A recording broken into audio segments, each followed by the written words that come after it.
Hey everyone, how are you all? I hope all of you are doing great. So today we are going to start the new series for your new NCERT for English Purvi for class 8th and the first unit is wit and wisdom. तो wit and wisdom का means होता है, विट means होता है हाजिर जवाबी और wisdom means होता है बुद्धिमत्ता या फिर ज्ञान, सही निर्णय लेने की क्षमता इज़ कॉल्ड विजडम।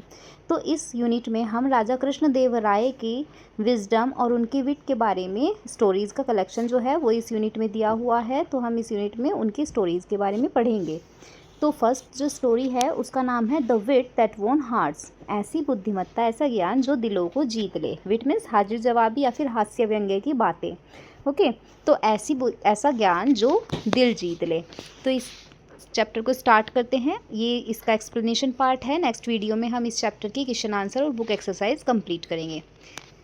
तो चलिए चैप्टर स्टार्ट करते हैं। उससे पहले यहाँ पे दिया हुआ है let us do these activities before we read. पढ़ने से पहले इन एक्टिविटीज़ को करिए। Select qualities of a person who uses wit from the box given below.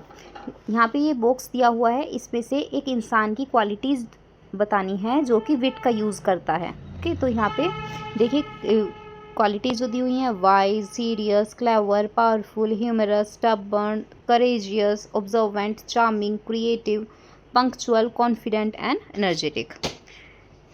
तो यहाँ पे क्वालिटीज़ कौन कौन सी हो जाएंगी, जैसे वाइज होता है वो पर्सन, क्लेवर भी होता है, ह्यूमरस होता है, देन ऑब्जर्वेंट होता है, चार्मिंग होता है और क्रिएटिव होता है। ये सब चीज़ें एक वो उस पर्सन की क्वालिटी होती हैं जो विट यूज़ करता है, यानी कि हाजिर जवाबी होता है। देन यहाँ पे दिया हुआ है now discuss reasons for your choice of qualities. अब आपको ये क्वालिटीज़ के लिए रीज़न डिस्कस करने हैं कि आपने ये क्वालिटीज़ क्यों चुनी। सेकंड है work in pairs and answer the riddles that are given below, share the answers with your classmates and teachers. तो यहाँ पे 4 रिडल्स दी हुई हैं, देखिए first, second, third and fourth. तो इनको आपको पढ़ना है और इनके आंसर देना है। तो first is I can be a friend और फो। मैं आपका डर भी हो सकती हूँ और आपकी फ्रेंड भी बन सकती हूँ, depending on how you use me. ये इस चीज़ पे डिपेंड करता है कि आप मुझे कैसे यूज़ करते हैं। I can bring with Joy और पेन। मैं आपके लिए मज़ेदार भी हो सकती हूँ और मैं तुम्हें दर्द भी कर सकती हूँ। वॉट एम आई, तो मैं कौन हूँ। इसका आंसर क्या हो जाएगा, ऐसी चीज़ क्या होती है, दैट इज़ फायर। ओके, तो इसका आंसर हो जाएगा फायर। नेक्स्ट है what is always in front of you but can't be seen. ऐसा क्या है जो हमेशा आपके सामने रहता है लेकिन दिखाई नहीं देता है। तो ऐसी कौन सी चीज़ है, वो होता है फ्यूचर। ओके, तो इसका आंसर हो जाएगा फ्यूचर। इसके बाद नेक्स्ट है I can be measured but I can not be touched. आप मुझे नाप तो सकते हैं लेकिन आप मुझे टच नहीं कर सकते। आई कैन बी स्पेंट, आप मुझे स्पेंट भी कर सकते हैं, खर्च भी कर सकते हैं। But I can not be saved, लेकिन मुझे बचा नहीं सकते। वॉट एम आई, मैं कौन हूँ। तो बताइए इसका आंसर हो जाएगा टाइम। ओके, और लास्ट है what has to be shared before you can keep it. ऐसी क्या चीज़ होती है जो जिसे आप अपने पास जब तक रखते हैं तब तक आप शेयर कर सकते हैं उसको, लेकिन उसके बाद नहीं कर सकते। तो इसका आंसर हो जाएगा सीक्रेट। ओके, सीक्रेट शेयर करते ही रखने लायक नहीं रहता है, वो सबको पता चल जाता है, फिर सीक्रेट सीक्रेट नहीं रहता है। अब नेक्स्ट है डिस्कस इन पेयर्स। यहाँ पे दिया हुआ है 4 क्वेश्चंस हैं, इनको हमें डिस्कस करना है। तो देखिए इनके आंसर मैंने नेक्स्ट जो पार्ट है बुक एक्सरसाइज और क्वेश्चन आंसर पार्ट उसमें सॉल्व करा दिए हैं। तो इस वाले इन चारों क्वेश्चंस को हम नेक्स्ट पार्ट में सॉल्व करेंगे। अब चैप्टर स्टार्ट करते हैं। Let us read. यहाँ पे ये राजा कृष्णदेव राय हैं, इन्हीं की स्टोरीज हम इस यूनिट में पढ़ेंगे। तो फर्स्ट चैप्टर यहाँ से स्टार्ट होता है। The Vijayanagara empire was renowned for its glory, wealth and cultural achievements. तो विजयनगर एम्पायर जो था वो वेल नोन था, यानी कि अच्छे से जाना जाता था, काफ़ी फेमस था। किस लिए, फॉर इट्स ग्लोरी, अपनी महानता, अपने धन वैभव और अपनी सांस्कृतिक उपलब्धियों के लिए। Among its many illustrious rulers, king Krishnadevaraya ruled 1509 to 29 CE, stood out as a wise and powerful monarch.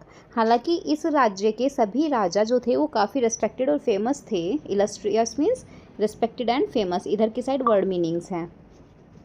लेकिन उनमें कृष्णदेव राय जिन्होंने 1509 से 1529 तक रूल किया, वो एक बुद्धिमान और पावरफुल राजा के रूप में उभर कर सामने आए। His reign is often referred to as the golden era of the Vijayanagara empire. उनका राज्यकाल जो था वो विजयनगर एम्पायर के लिए गोल्डन एरा के रूप में जाना जाता है। गोल्डन एरा किसको बोलते हैं? A time when art, literature and architecture flourished. एक ऐसा टाइम जब आर्ट, लिटरेचर और आर्किटेक्चर तीनों ही अच्छे से फ्लरिश कर रहे थे, फल फूल रहे थे। A great patron of learning, Krishnadevaya was not only an eminent warrior but also a gifted poet.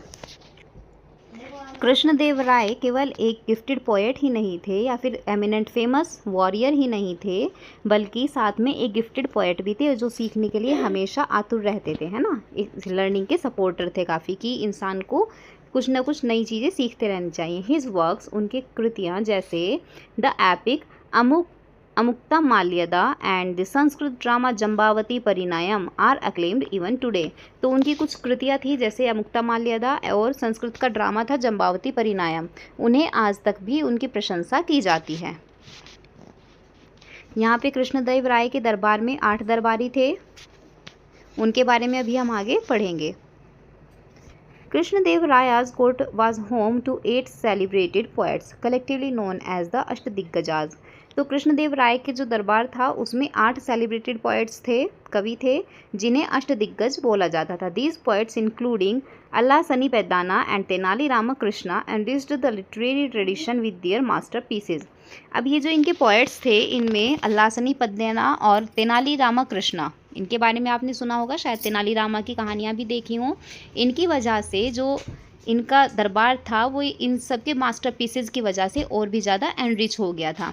Tenali Ramakrishna in particular was famous for his quick wit and humour. साथ ही तेनाली रामकृष्णा अपनी तेज बुद्धि और ह्यूमर के लिए जाने जाते थे, और इसी वजह से उन्होंने एक स्पेशल प्लेस, किंग के कोर्ट में एक स्पेशल प्लेस पा लिया था, एक पोइट के रूप में भी एंड अ विटी एडवाइज़र, और एक हाजिर जवाबी एडवाइज़र के रूप में भी, जो बुद्धिमत्ता से सलाह देता है। His clever solutions to seemingly insurmountable problems made him a beloved figure in the empire's history. और उनके किसी भी प्रॉब्लम के लिए उनके क्लेवर सॉल्यूशंस, बिल्कुल अच्छे सॉल्यूशन, और साथ ही अनडिफीटेबल प्रॉब्लम्स जो होती थी, इनसमाउंटेबल मीन्स अनडिफीटेबल, यहाँ पे दिया हुआ है।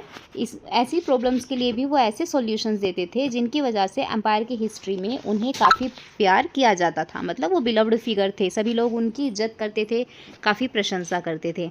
Even the wisest rulers face movements of disharmony and at one such time the king had a quarrel with his queen.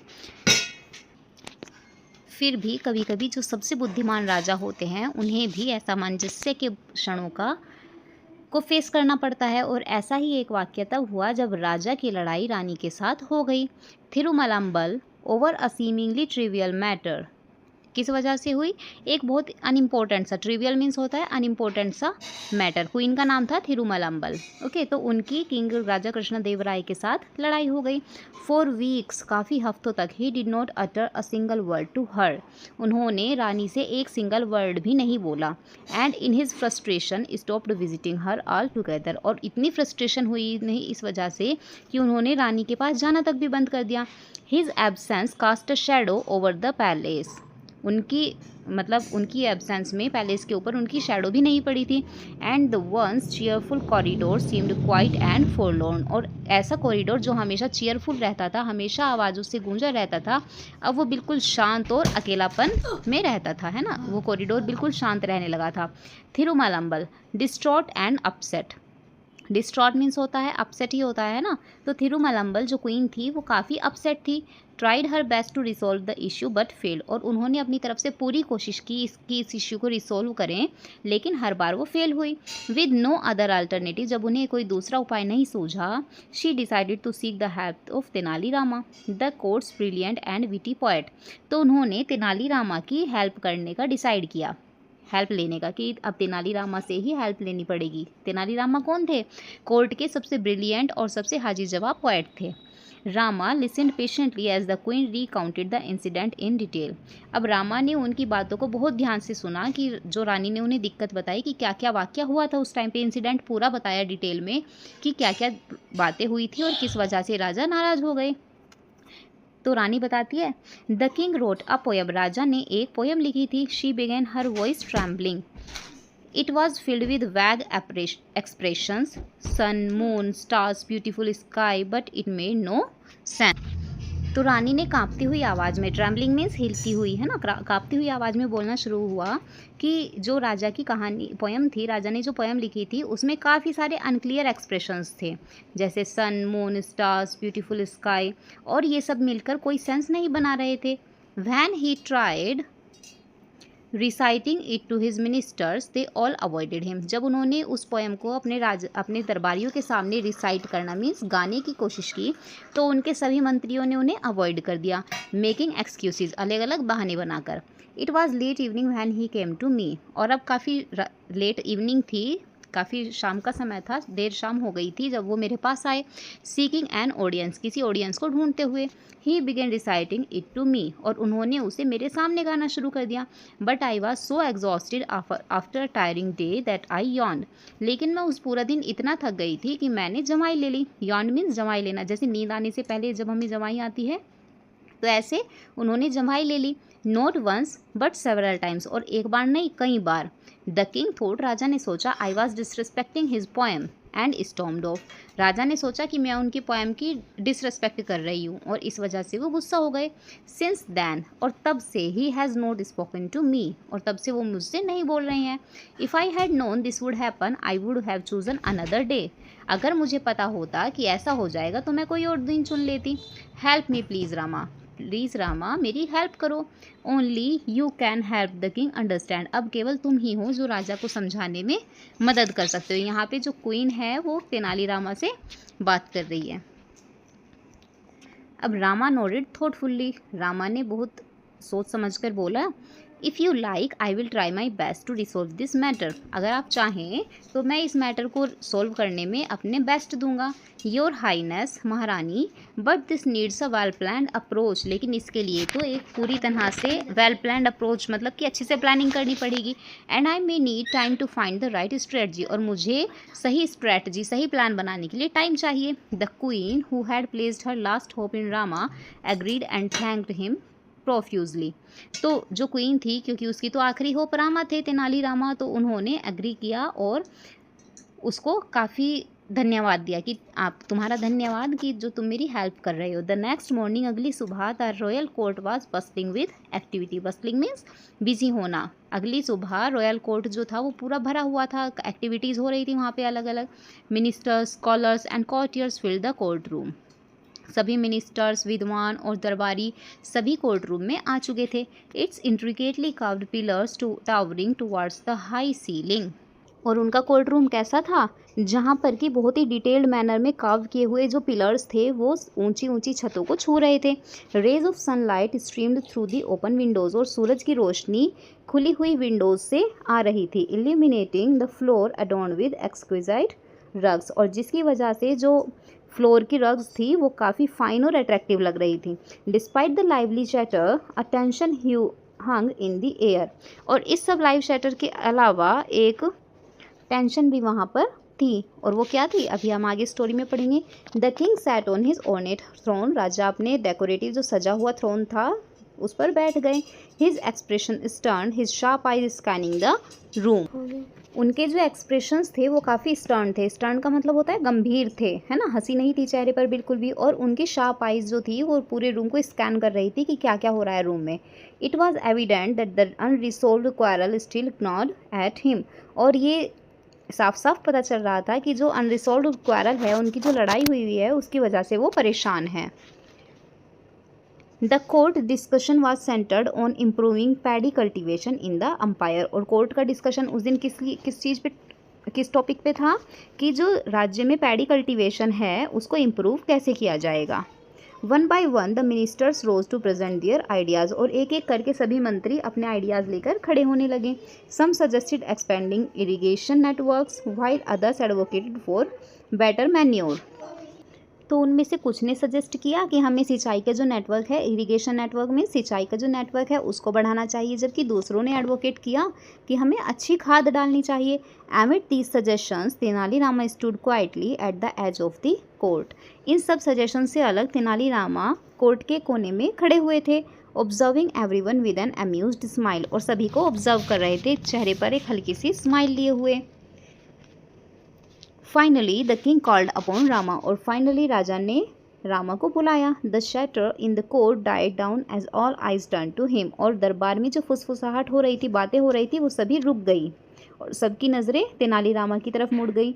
Rama approached the throne. Rama ने राजा को बुलाते हुए कहा, carrying a plate full of paddy seeds. और साथ में वो चावल के बीज भी लेकर आए। पैडी बोलते हैं ऐसा खेत जहाँ पे चावल बोए जाते हैं, तो पैडी सीड्स चावल के बीज लेकर आए। Boeing low he began, your majesty I bring you a revolutionary type of paddy seeds. और सिर झुकाते हुए उन्होंने कहा, महाराज मैं आपके लिए बिल्कुल एक रिवोल्यूशनरी टाइप के चावल के बीज लेकर आया हूँ। इफ़ दीज आर सोन, अगर इन्हें बोया जाएगा, the yield will be 3 times greater than the current result. तो हमारी जो खेती है, जो मुनाफा है, वो 3 गुना ज़्यादा हो जाएगा। जो फिलहाल हो रहा है उससे 3 गुना ज़्यादा फ़ायदा मिलेगा हमें। A murmur swept through the room. एक हल्की सी भिनभिनाती हुई आवाज़ पूरे रूम में गूंज गई। One of the courtiers known for his sarcasm whispered just loud enough to be heard. उनमें से एक दरबारी था जो कि अपनी मौकरी के लिए जाना जाता था। उसने मतलब वैसे तो विस्पर किया, लेकिन इतनी आवाज़ में धीरे से फुसफुसाया कि सबको सुनाई दे जाए। I wonder if these are magic seeds. मुझे लगता है कि ये जादुई चावल के बीज हैं, जादुई बीज हैं। नेक्स्ट, और फिर he'll claim they grow without water। अब वो क्लेम करेगा कि ये तो बिना पानी के ही उग जाएंगे। अनदर मटर, दूसरे ने बोला, perhaps he found them on the moon. शायद उन्हें ये चांद पर मिले हैं।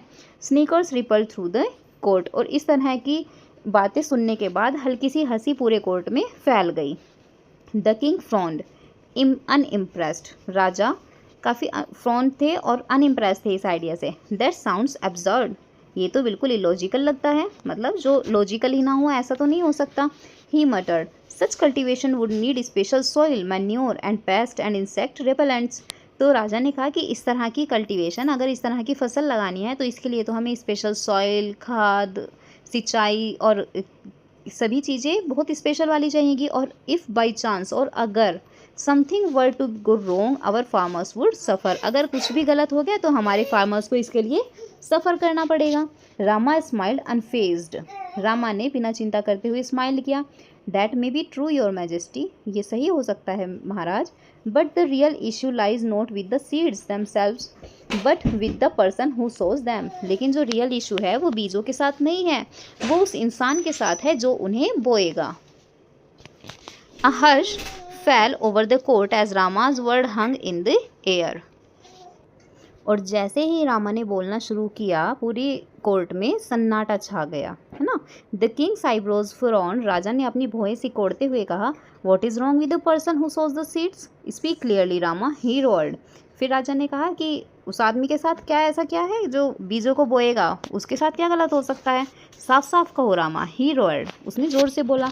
Rama glanced around the court, his sharp gaze meeting the sceptical eyes of the courtiers। Rama ने दरबार में चारों ओर देखा और उसने देखा कि सभी दरबारियों की जो डाउटफुल नज़रें थी वो उसे ही टकटकी लगाई देख रही थी। If one were to sow seeds without proper care no one would reap a good harvest. अगर किसी एक ने भी बीजों को सही तरीके से प्रॉपर केयर पे नहीं लगाया तो किसी की भी फसल अच्छी नहीं होगी। He said. फिर उसने कहा, pausing for effect, and what if the person had a habit of yawning while sowing. और क्या होगा अगर किसी आदमी को यौन करने की आदत हो, यौन मीन्स जमाई लेने की आदत हो।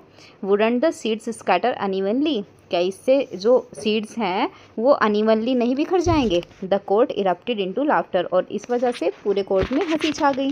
The earlier sarcasm replace the genuine amusement. Even the king caught off guard side and uninstinctively yawned। और इस सब के बाद यहाँ तक कि राजा भी जमाई लेने लगे, अचानक से जमाई लेने लगे। Rama watched him keenly. Rama उन्हें बहुत ध्यान से देख रहा था। Then continued. और फिर कंटिन्यू करते हुए बोला, योर मैजेस्टी महाराज, is there anyone in this world who does not yawn. कि इस दुनिया में कोई ऐसा आदमी है जो जमाई नहीं लेता है। It is as natural as breathing. ये बिल्कुल सांस लेने जितना ही नेचुरल है। The king's expression shifted as realisation dawn. और राजा को अचानक से आभास हुआ कि बातें किस बारे में की जा रही हैं। His mind raced back to the quarrel with the queen. और उसका माइंड वापस से उस लड़ाई पर पहुंचा जहाँ पे जिस वजह से उसकी रानी से लड़ाई हुई थी। ही remembered scolding her harshly for yawning while he recited his poem. और उसे याद आया कि उसने रानी को कितने बुरी तरह से स्कोल्ड किया था कि वो उसकी पोएम की रिसाइटिंग के दौरान यॉन कर रही थी। He realise how unfair he had been, और उसे रियलाइज़ हुआ कि वो कितना गलत था। If I had known that yawning was not a sign of disrespect I wouldn't have taken her gesture so personally, और अगर मुझे पता होता कि जम्हाई लेना एक डिसरिस्पेक्ट का साइन नहीं है, यानी कि वो मेरी डिसरिस्पेक्ट नहीं कर रही थी, तो मैं उसके गेस्चर्स को, यानी कि उसके किसी भी तरह के गेस्चर्स बोलते हैं किसी भी तरह से मूवमेंट करना, हाथों को, सिर को, या फिर किसी भी मीनिंग में एक्सप्रेस करना किसी आइडिया को, तो मैं उन्हें इतना पर्सनली नहीं लेता। ही थॉट, उसने सोचा, रिग्रेट फीलिंग हिज हार्ट, और उसका दिल रिग्रेट से भर गया। यहाँ पे अब क्वीन वापस से किंग के पास, किंग क्वीन के पास गए, किस लिए? माफ़ी मांगने के लिए, क्योंकि उन्हें रियलाइजेशन हो गया था कि यॉर्निंग जो है वो एक नेचुरल प्रोसेस है। दैट इवनिंग, और उसी शाम, the king approached the queen with a softened expression. उसी शाम राजा क्वीन के पास गए और बिल्कुल सॉफ्टेंड एक्सप्रेशन से बोले, थिरुमलम्बल, क्वीन का नाम था थिरुमलम्बल, तो राजा ने उन्हें पुकारना शुरू किया। ही बिगेन हिज वॉइस जेंटल, और उन्होंने बोलना शुरू किया बिल्कुल प्यारी सी आवाज़ में। आई हैव बीन फुलिश, मैं पागल हो गया था। I see now that I overreacted, और मुझे अब लगा है कि मैंने बहुत ओवर रिएक्ट किया। I let my pride blind me, I am so sorry, मेरे घमंड ने मुझे अंधा कर दिया था, मैं तुमसे माफ़ी मांगता हूँ। The queen who had longed for this moment smiled and replied, रानी जो इस मोमेंट का बहुत टाइम से इंतजार कर रही थी, उसने स्माइल किया और उत्तर दिया, if you like we can leave this quarrel behind us, अगर आप चाहें तो अब हम इस झगड़े के बारे में बात नहीं करें, इसे पीछे ही छोड़ दें। I would very much like to listen to your poem, मुझे आपकी पोएम सुनना बहुत पसंद है। Rama who had orchestrated this settlement felt victorious, और रामा जिसने कि इस सभी सेटलमेंट को अरेंज किया था, उसे जीता हुआ महसूस हुआ। The king and the queen later presented him with valuable gifts for his service, और बाद में राजा और रानी ने उसे काफ़ी वैल्यूएबल गिफ्ट्स दिए उसकी सर्विस के लिए। The royal couple's bond were restored, और रॉयल कपल का बॉन्ड दोबारा से रिस्टोर हो गया। And the palace brimmed once again with joy and laughter, और पैलेस में दोबारा से जॉय और लाफ्टर फैल गया, फिर ओवरफ्लो होने लगा। So with this we are done with the explanation part of this chapter. हमने इस चैप्टर के the wit that won hearts, ये जो चैप्टर था, इसकी एक्सप्लेनेशन कर ली है। नेक्स्ट वीडियो में हम इसके क्वेश्चन आंसर करेंगे, और फिर उसके बाद जो नेक्स्ट चैप्टर होगा वो होगा अ कॉन्क्रीट एग्जाम्पल, फिर हम इसकी एक्सप्लेनेशन करेंगे। Okay, and if you like this video don't forget to like, share and subscribe to read NCERT channel. Keep learning, keep growing, meet you in the next video. Thank you so much.